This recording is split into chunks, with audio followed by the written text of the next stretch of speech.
Nú er svona daginn eftir og hvernig gerirðu upp þennan leik þegar þú ert svona að horfa á hann aftur?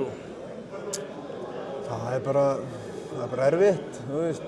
Náttúrulega númer 1 bara, náttúrulega verðum við að lítið inn í barm og við bara náðum ekki nægilega góðri frammistöðu, sérstaklega í fyrri hálfleik og vantaði bara upp á mörgum stöðum og Króatarnir náttúrulega bara samtíma góðir og heimavelli og ganga á lagið og þú veist, náttúrulega erum 8 mörgum undir í hálfleik og það var bara stór biti. Já, það er hrikalega stór biti.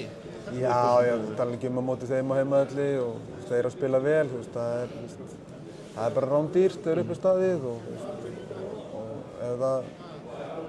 ef út í það fer að þetta sé seinni hálfleikur og kannski 3 mörk sem skilja að, sko, þá er það bara, þú veist, verður erfitt að kyngja því, það er ekki spurning. Já, og niðurstaðan kannski sigur í 5 af 6 leikjum, en... Já, það getur bara vel verið að fara svo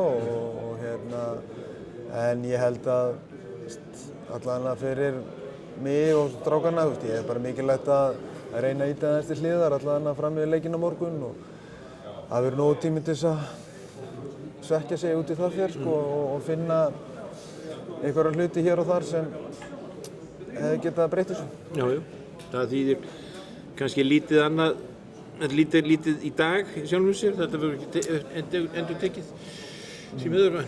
Nú er eiginlega bara að snúa sér næsta verkefni. Jú, þetta þarf maður að gera það og við förum bara fljótlega í það en það verður, það er bara svo gengur í þessu bransa, þú veist.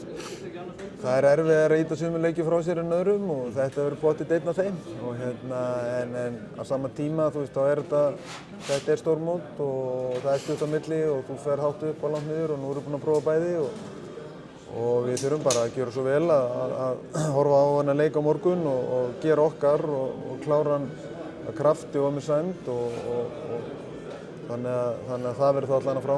Já.